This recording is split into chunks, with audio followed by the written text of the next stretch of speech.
मंजिल क्या और रास्ते क्या है, हौसला अगर तो फासले क्या। मैं बाराबंकी से कुशीनगर आई हूँ।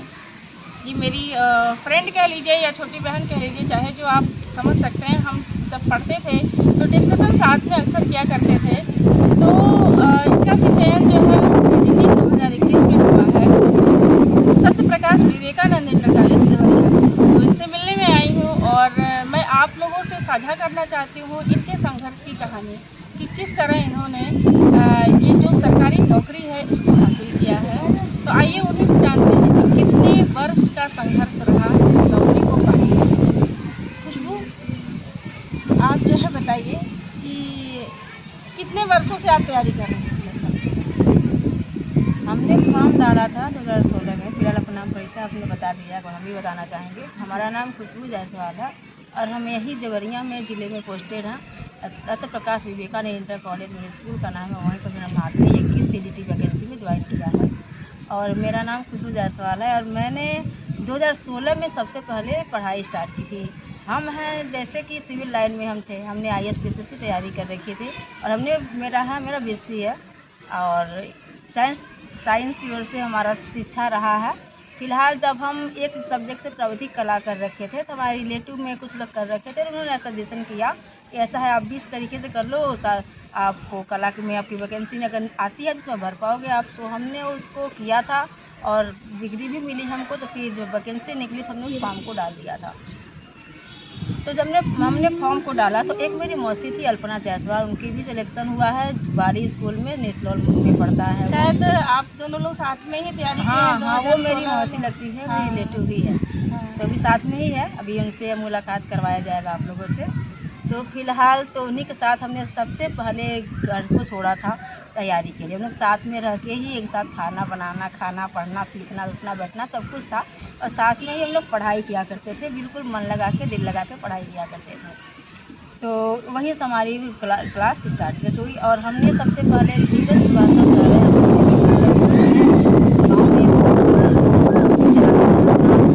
ऑनलाइन कोचिंग स्कूल, वहाँ पर अगर करना है कोचिंग तो वहाँ पर जाके कर सकता है, बहुत ही अच्छे टीचर है।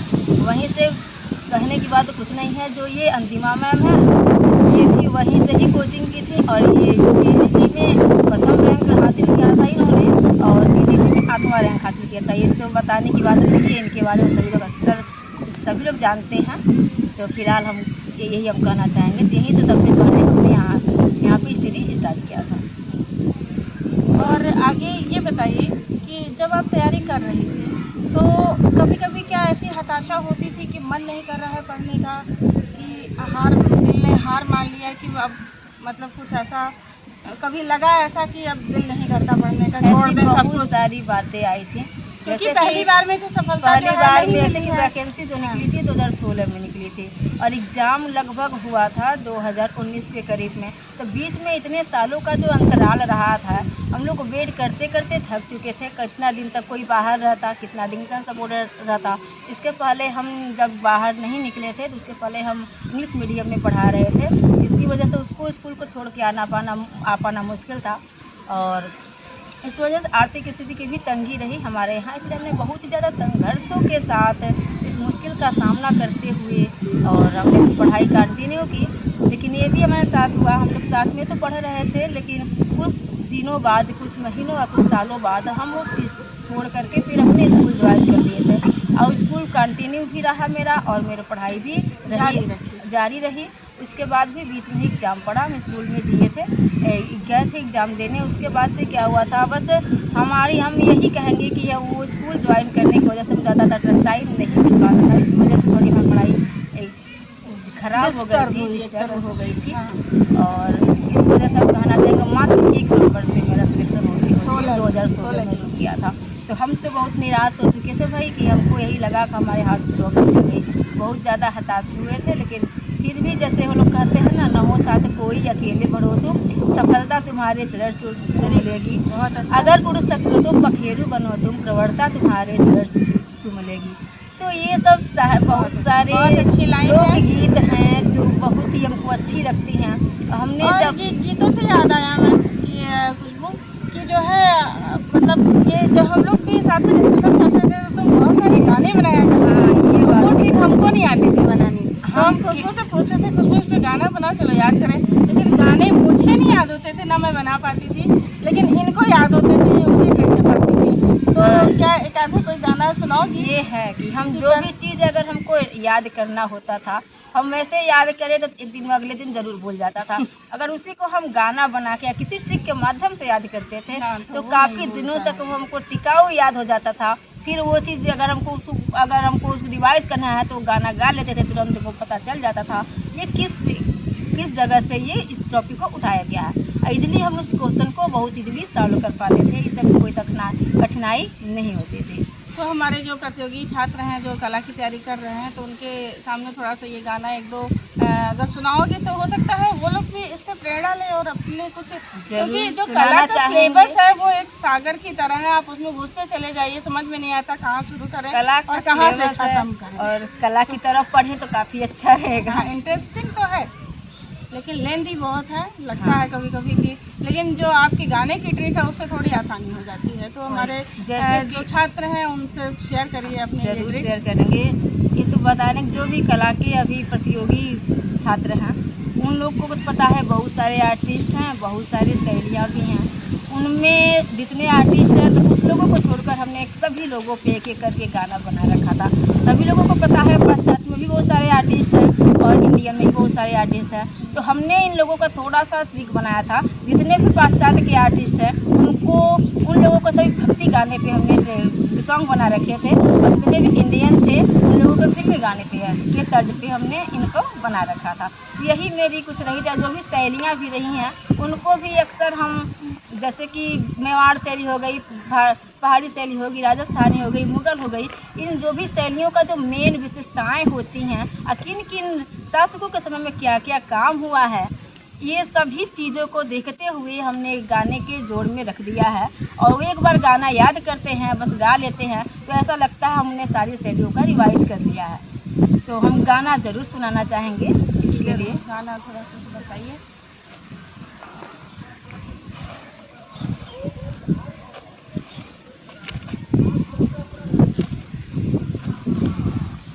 तो जितने भी प्रतियोगी छात्र हैं डीजीटी बीजीटी कला के वर्ग में, उनको ही तो के हेब्बर के बारे में सबको पता ही होगा कि बहुत बड़े महान आर्टिस्ट रहे हैं। उनके बारे में हम एक सॉन्ग सुनाना चाहते हैं।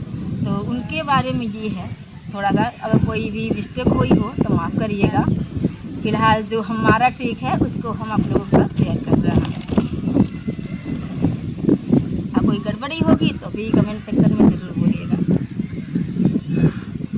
के हेब्बर निस्बर कर्नाटका के कंटिगिरी में, के हेब्बर निस्बर कर्नाटका के कंटिगिरी में, शिक्षा जे स्कूल से यह के कवि थे, आधुनिक कला लोक कला के बीच के सेतु थे, के हेब्बर निस्बर कर्नाटका के कंटिगिरी में, 1961 पद्मश्री, 1989 पद्म भूषण, वाने गो तथा सेजा से इन पर पड़ा प्रभाव, चित्रों में इनके राष्ट्रीय ललित अकादमी का मोनोग्राम, लाइट आर्ट है, लाइट सिंपलिसिटी, के हेब्बर निस्बर कर्नाटका के कंटिगिरी में। ये रहा के हेब्बर, बस एक स्टैंजा हमने गाया है। इनके बारे में काफ़ी लाइन है जो अभी आप लोगों को सुना पाना इस समय संभव नहीं है। वही जो थोड़ा सा टाइम बच रहा है, कुछ लोगों के बारे में हमने आपको कुछ जो आर्टिस्ट हैं उनके बारे में आपको ज़रूर सुनाएंगे। फिलहाल ये था के हेब्बर के बारे में। थोड़ा सा हम सुनाना चाहेंगे एन.एस. बेंद्रे के बारे में। जी। एन.एस. बेंद्रे 1910, एन.एस. बेंद्रे 1910, मध्य प्रदेश के इंदौर में, मध्य प्रदेश के इंदौर में, उपनाम नाना में मैं पुसैन के साथ पढ़े जे स्कूल में, दिव्य ललिकर गुरु बने, 1969 में पद्म श्री लिए से बिंद्रे 1910 मध्य प्रदेश के इंदौर में, महाराजा सियाराम विश्वविद्यालय चित्रकला विभाग के विभागाध्यक्ष थे, भारत में बिंदुवाद जन्मदाता,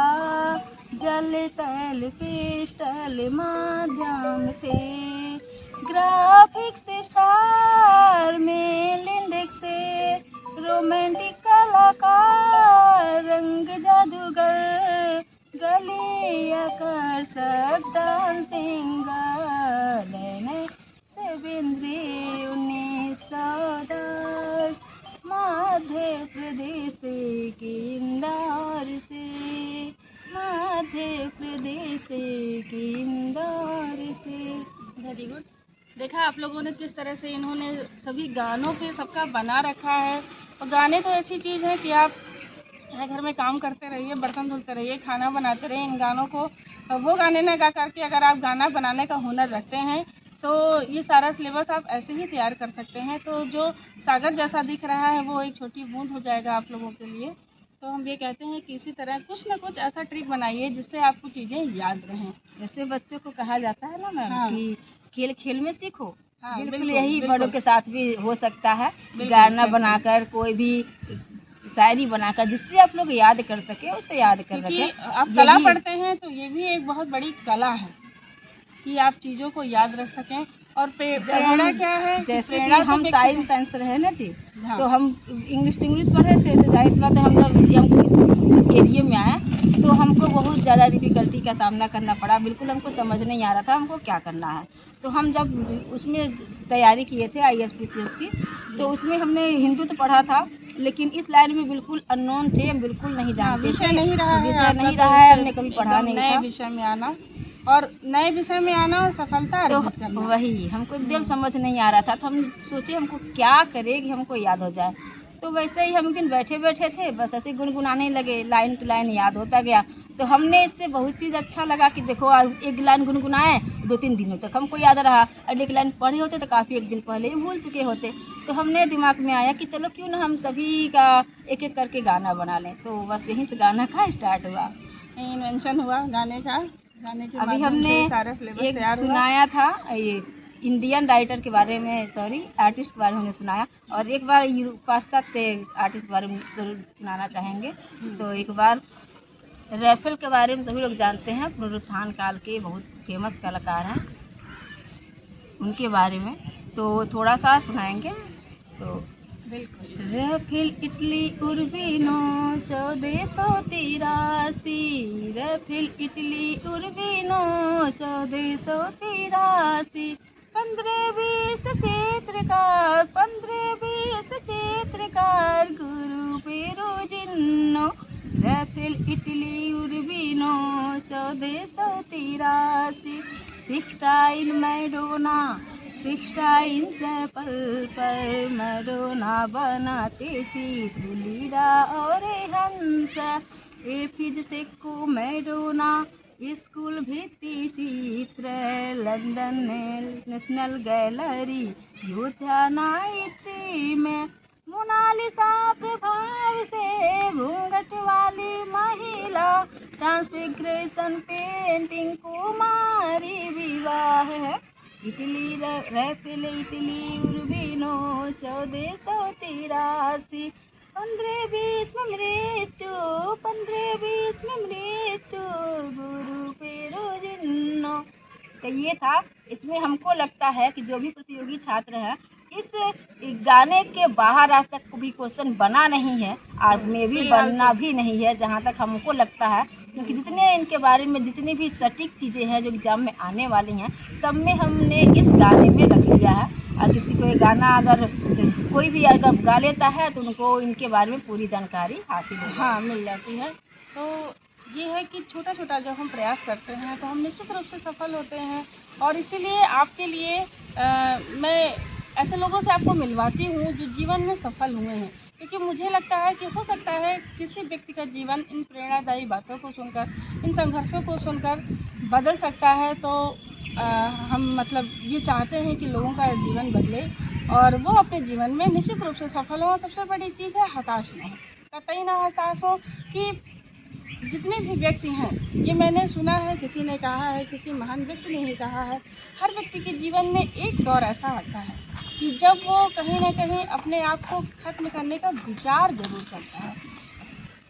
तो ये चीज़ आप मन में, जो असफल लोग हैं वो ना लाएं अपने मन में बिल्कुल भी, और अपने जीवन को सफल करें और छोटे छोटे प्रयास करते रहें और निश्चित ही आप सफल होंगे। क्योंकि जो कोशिश करेगा उसकी कभी हार नहीं होगी। यस, ये सबसे कोशिश बड़ी बात करने है कि वालों की कोशिश कभी करने हार वालों नहीं की होती। हार नहीं होती। तो ये जब भी आपको लगे कि हम निराश हो रहे हैं, हताश हो रहे हैं, तो वहाँ पे इतना सोचिए हमको संघर्ष में ही ज़िंदगी में आगे निकलना है। जो जितना पढ़ता है उसको उतनी ही तरक्की मिलती है, ये बात तो सही है। लेकिन अपने संघर्षों के बाद झेलते हुए जो अगर तरक्की पाता है उसकी लाइफ बहुत ही अच्छी मानी जाती है। कुछ ऐसा भी लगता है। गलत करके आप अपने संघर्षों को छोटा ना करें, आप सफल होकर संघर्ष को बढ़ाएं। जैसे चींटी नहीं थकती है, उतने बड़े मिट्टी को गुहा को भी उठा के ले चलती है, आगे आखिर मंजिल पा ही जाती है। आपने अक्सर देखा होगा चींटी कभी रुकती नहीं, हमेशा निरंतर चलती रहती है और अपनी मंजिल को भी प्राप्त कर लेती है।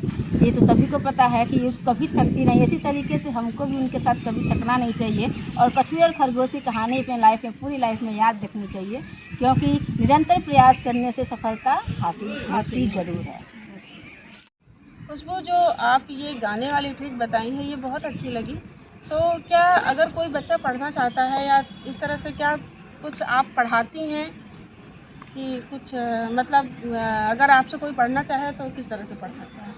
ये हम जरूर बताना चाहेंगे कि हम फ्री सेवा देते हैं। जैसे कि जो भी प्रतियोगी छात्र हैं पीजीटी आर्ट पीजीटी कला से, तो उनको हम खुद लाइव क्लास पढ़ाते हैं। आर्ट का जो हम पढ़ाते हैं टेलीग्राम, तो टेलीग्राम का जो लिंक है वो जिस नाम से है Shri Radhe Radhe art gallery PGT art gallery Gorakhpur, इस नाम से हम टेलीग्राम चैनल पे हैं और उसमें अपनी सेवाएं देते हैं, फ्री सेवा देते हैं, ऑनलाइन लाइव क्लास देते हैं।